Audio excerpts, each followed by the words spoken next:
मैं हूं रत्ना और आप देख रहे हैं सी न्यूज भारत। आए रुक करते न्यूज बुलेटिन की ओर बात करेंगे अकोला की, जहां हाईवे पर पैलपाड़ा के पास सड़क हादसे में हुई 3 की मौत और 1 घायल। आगे बात हो गया रहे कि जहां फ्री में बारूद न देने पर दबंगों ने दुकानदार के साथ की जमकर मारपीट। ऐसी तमाम खबरों पर विस्तार से चर्चा करेंगे इस बुलेटिन में। 21 घंटे रात 9:45 पर बोरगांव मांझू पुलिस थाना क्षेत्र के अंतर्गत आने वाले राष्ट्रीय राज्य राजमार्ग पर पैलपाड़ा गांव के पास 2 पुरुषों एक महिला की मौके पर मौत हो गई और एक पुरुष गंभीर रूप से घायल हो गया। बोरगांव मंजू अपने 4 पहिया वाहन क्रमांक MH30 AB 2006 में कारंजा तालुका के गांव खेरदा से यात्रा कर रहे थे और तभी कुरनखेड़ के पास वाहन अचानक रुक गया। जब वो कुरनखेड़ से थोड़ा आगे जा रहा था तो बोरगांव मांझू की ओर से आ रही मालगाड़ी से उसकी टक्कर हो गई। कार के टायरों को देख रहे थे कि तेज रफ्तार अज्ञात वाहन ने सड़क किनारे बैठे 4 लोगों को उड़ा दिया, जिसमें अश्विनी सिरसार, धीरज सिरसार पति पत्नी बोरगांव मंजू के आरिफ खान की मौके पर मौत हो गई, जबकि कंडक्टर अनवर खान मामूली रूप से घायल हो गए। इस घटना के साथ ही उप विभागीय पुलिस अधिकारी वैशाली मूले ने madam police inspector Anil Gopal को बताया कि पुलिस के निर्देश पर आपातकालीन बचाव दल की मदद से शव को जांच के लिए उप जिला अस्पताल भेज दिया गया है। अकोला से सी न्यूज संवाददाता धनराज सबकाल की रिपोर्ट।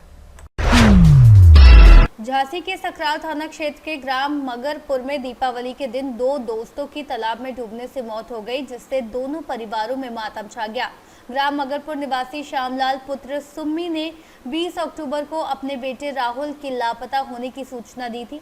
पुलिस ने तलाश के दौरान मगरपुर रेलवे लाइन के पास तालाब से 2 शव बरामद किए, जिनकी पहचान राहुल पुत्र श्यामलाल उम्र 25 वर्ष ग्राम मगरपुर और दीप उर्फ दीप चंद्र पुत्र रामेश्वर उम्र 24 वर्ष ग्राम संतपुरा के रूप में हुई।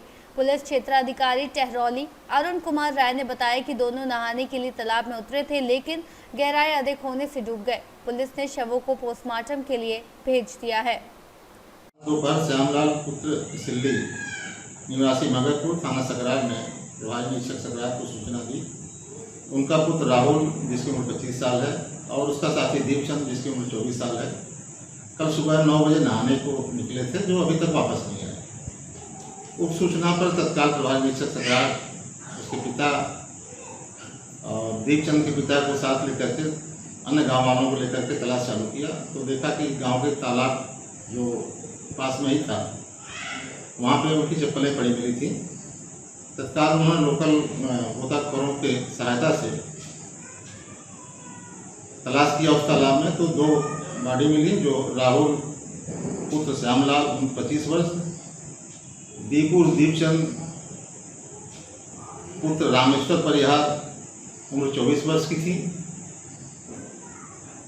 पंचायतनामा की कार्रवाई करके PM रिपोर्ट है तो बॉडी भेज दी गई है। बाद PM जांच अलग से फिर की जाएगी। झांसी से सी न्यूज संवाददाता अंकित साहू की रिपोर्ट। खबर औरैया से है, जब दबंगों को पुलिस का भय नहीं, बारूद की दुकान पर दबंगों ने उत्पात मचाया। फ्री में बारूद न देने पर दबंगों ने दुकानदार के साथ जमकर मारपीट की। पीड़ित ने दबंगों पर जेब में पड़े रुपए निकाल लेने का भी आरोप लगाया है। इसके अलावा दबंगों ने दुकानदार कर्मचारी को मारपीट कर लहूलुहान कर दिया। दबंगों की मारपीट से घायल हुए 108 एम्बुलेंस की मदद से CHC आयाना इलाज के लिए भेजा गया। दबंगों के द्वारा की गई दबंगई की घटना से आसपास दुकान लगाए दुकानदारों में हड़कंप मच गया। घटना का वीडियो वायरल हुआ। पुलिस ने अभी तक कोई कार्रवाई नहीं की। नाम है आदित्य गुर्जर। क्या मामला हुआ है जो तो तुम थाने आए हो? आज अयाना बाजार में हम बारूद की दुकान लगाए थे, जहाँ पर लोकेन सिंह अयाना के रहने वाले आए और बोले 1000 नगद रुपए और बारूद। तो हमने उनसे पूछा ये किसके, वो ये बोले कि यहाँ दुकान लगाने के, तो हमने मना कर दिया। तो उनके साथ राजा मिलन सिंगर जो जगह थी वो किसकी जगह थी? वो ग्राम समाज की। फिर क्या हुआ? फिर उन लोगों ने हमारे साथ डंडे से, हम तो माथे में चोट लगी है, जो उन डंडे से उन्होंने मारा है और जिसमें मिलन सिंह पीछे से पकड़ लिया, उन्होंने पकड़ लिया था मुझको, और हमारी जेब में 15 से 16 हज़ार करीब रुपए डरे हुए थे, जो उन्होंने निकाल लिए। औरैया से सी न्यूज संवाददाता राजेश मिश्रा की रिपोर्ट। उत्तर प्रदेश के अमरोहा में एक दर्दनाक सड़क हादसा हुआ, जहां नौगावा सादात थाना क्षेत्र के नौगावा अमरोहा मार्ग पर भाजपा का झंडा लगी एक थार कार ने बाइक सवार को टक्कर मार दी, जिससे उसकी मौके पर ही मौत हो गई। मृतक की पहचान अमरोहा नगर के छेबड़ा निवासी मोंटी प्रजापति के रूप में हुई, जो अपनी बेटी की शादी की कार्ड बांट कर लौट रहे थे। हादसे के बाद चालक भीड़ का फायदा उठाकर फरार हो गया। पुलिस ने कार को कब्जे में लेकर अज्ञात चालक के खिलाफ मुकदमा दर्ज किया और शव को पोस्टमार्टम के लिए भेज दिया है। अमरोहा से सी न्यूज संवाददाता गौरव श्रीमाली की रिपोर्ट।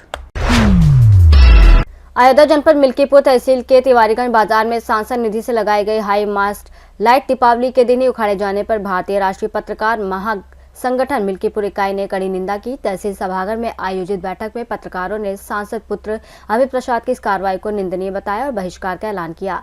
जिला अध्यक्ष बलराम तिवारी और प्रदेश सचिव नरसिंह ने कहा कि चुनावी समय जनता को देवतुल्य कहने वाले सांसद का ये कृत्य गंभीर और अस्वीकार है। बैठक में दर्जनों पत्रकारों ने इस कार्रवाई की आलोचना करते हुए अवधेश प्रसाद हाय हाय के नारे भी लगाए।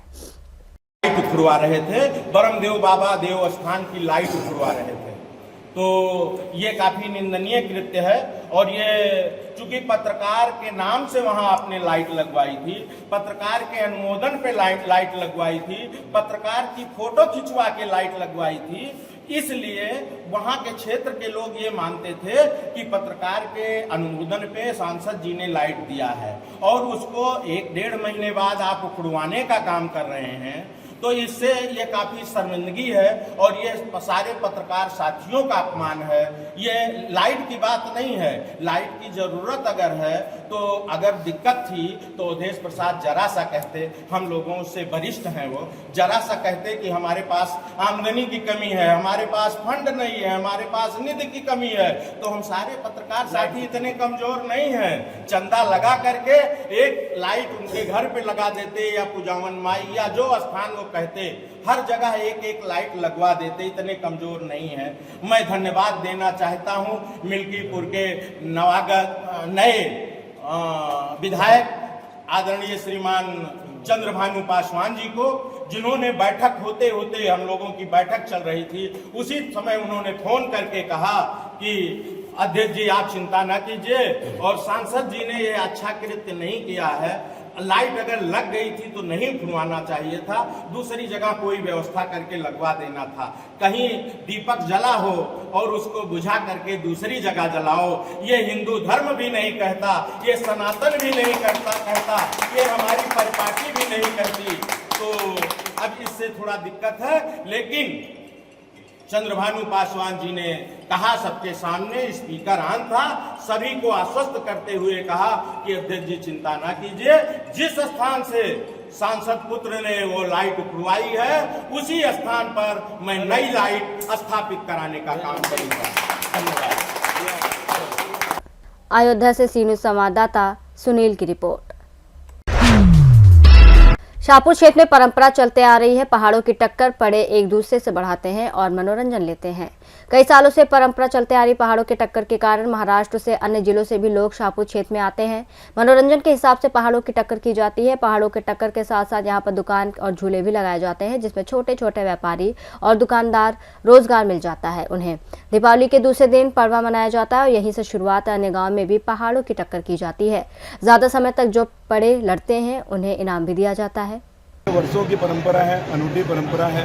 यहाँ पर आजू बाजू के 50 गांव के लोग यहाँ पर एंटरटेनमेंट करने के लिए आते हैं। यहाँ पर हमारे शाहपुर की माताएं बहनें इस मेले का इंतज़ार करती हैं। इस मेले के माध्यम से हमारे क्षेत्र के बहुत सारे लोगों को रोज़गार मिलता है, क्योंकि दीपावली का अवसर होता है, तो मेहमान भी यहाँ पर बहुत तादाद में अपने रिश्तेदारों के घरों पर आते हैं। और साथ ही में यहाँ पर जो कारोबार होता है उसकी दृष्टि से भी ये मेला अपने आप में बहुत महत्वपूर्ण है। और ये मेले की परंपरा पता नहीं कितने वर्षों से चली आ रही है और इस जगह पर ये मेला हमारी परंपरा का केंद्र है, हमारी आस्था का केंद्र है और हमारी मान्यता का केंद्र है। देखा गया है कि महाराष्ट्र से भी यहाँ पर पब्लिक आती है। यहाँ पर मैंने जैसा बताया कि दूर दूर से यहाँ पर लोग आते हैं और अपना मनोरंजन करते हैं, खरीदारी करते हैं, बच्चों के लिए झूलों की व्यवस्था होती है और सारी व्यवस्थाएं यहाँ मिलकर समिति और हमारे नगर परिषद के सभी पार्षद बंधु यहाँ मिलकर इस मेले को सफल बनाने के लिए रात दिन दीपावली के ऐसे अवसर होने के बाद भी इस मेले में लगे रहते हैं और लोगों की सुविधाओं के लिए हर वो संभव कार्य करते हैं जिससे मेला सफल हो। मेला की क्या रूपरेखा होगी आज के अभी दिन? इस मेले में लगभग 1 लाख लोग यहाँ पर अभी तक आ चुके हैं और लोगों का निरंतर रूप से आने का क्रम जारी है। बुरहानपुर से सी न्यूज़ संवाददाता अनिल महाजन की रिपोर्ट। इंदौर में सोशल मीडिया पर एक युवती का वीडियो तेजी से वायरल हो रहा है, जिसमें वो ट्रैफिक नियमों की धज्जियां उड़ाते हुए बिना हाथों से बाइक चलाती नजर आ रही है। इस खतरनाक स्टंट को युवती ने वीडियो बनाकर सोशल मीडिया पर साझा किया, जो देखते ही देखते वायरल हो गया। दरअसल वायरल हो रहे वीडियो में साफ देखा जा सकता है कि युवती सड़क पर तेज रफ्तार से बाइक चला रही है और उसने दोनों हाथ हवा में उठाए हुए हैं। इस तरह की लापरवाही न केवल उसकी खुद की जान को खतरे में डालती है, बल्कि इस सड़क पर चल रहे अन्य लोगों के लिए भी गंभीर जोखिम पैदा करती है। वीडियो वायरल होने के बाद इंदौर पुलिस की सोशल मीडिया मॉनिटरिंग सेल ने मामले की जांच शुरू कर दी है। एडिशनल डीसीपी राजेश दंतोड़िया ने बताया कि वीडियो का संज्ञान लिया गया है और संबंधित युवती की पहचान की जा रही है। सर, एक वीडियो वायरल हो रहा है जिसमें मेरा दिखाई दे रही है और काफी मीम पे लगते हैं। सोशल मीडिया प्लेटफॉर्म पर एक video social media monitoring cell के द्वारा आइडेंटिफाइड किया गया, जिसमें एक जो महिला युवती है जो कि स्टंट कर रही है बाइक पर और बाइक हाथ छोड़ कर चला रही है विदाउट हेलमेट, तो कहीं ना कहीं ट्रैफिक का वायलेशन है। इसको आइडेंटिफाइड किया जा रहा है कि ये वीडियो कहाँ का है, कहाँ पर फिल्माया गया है, किसने रील बनाई है और किसने इसको इसमें अपने प्रोफाइल पर अपलोड किया गया है। इस प्रोफाइल होल्डर को भी इसमें आइडेंटिफाइड किया जा रहा है। आइडेंटिफाइड किए जाने के बाद वैधानिक कार्रवाई की जाएगी। इस बात की पुख्ता हुई कि वो वीडियो इंदौर का है। ये सोशल मीडिया मॉनिटरिंग सेल के द्वारा, जैसे कि मैं बताऊं, इंदौर का जो कंटेंट होता है वो हमारी मॉनिटरिंग जो सेल होती है वो इंदौर में जो पुलिस कमिश्नरेट में जो भी कोई भी इस तरह की रील्स या इस तरह के जो कमेंट्स इस तरह के करते हैं तो वो आइडेंटिफाइड करते हैं। तो अभी इसको आइडेंटिफाइड किया जा रहा है और इंदौर पुलिस कमिश्नरेट का होने पर इस पर जो लीगल एक्शन लिया जाएगा। इंदौर से सी न्यूज़ संवाददाता अंकित खरे की रिपोर्ट। खबर कोटा से है, जहां दिगौत क्षेत्र में पहुंचे ऊर्जा मंत्री हीरालाल नागर। मुंडला गांव में ग्रामीणों ने ऊर्जा मंत्री से कांस्टेबल खेमराज द्वारा अवैध वसूली करने की शिकायत की। कांस्टेबल खेमराज बिना पैसे दिए ही आतिशबाजी की दुकान से ले गया था पटाखे, लाइसेंस निरस्त करने की दे रहा था धमकी, पानी पताशे वाले से भी अवैध वसूली की थी। मंत्री नागर ने मौके पर ही एसपी सुजीत शंकर को फोन कर अवगत कराया और कड़ी कार्रवाई के निर्देश दिए। कोटा से सी न्यूज़ संवाददाता सुरेश कुमार पटेरिया की रिपोर्ट। खबर कोटा से है, जहां ग्रामीण पुलिस थाना चेचट थानाधिकारी राजेंद्र प्रसाद मीणा द्वारा गाडोलिया लुहार के डेरों में जाकर दीपावली पर्व पर थानाधिकारी राजेंद्र प्रसाद मीणा ने लुहार बस्ती में मिठाई बांटी। कोटा से सी न्यूज़ संवाददाता सुरेश कुमार पटेरिया की रिपोर्ट। फिलहाल इस बुलेटिन में बस इतना ही। देश और दुनिया की तमाम बड़ी खबरों के लिए देखते रहिए सी न्यूज़ भारत।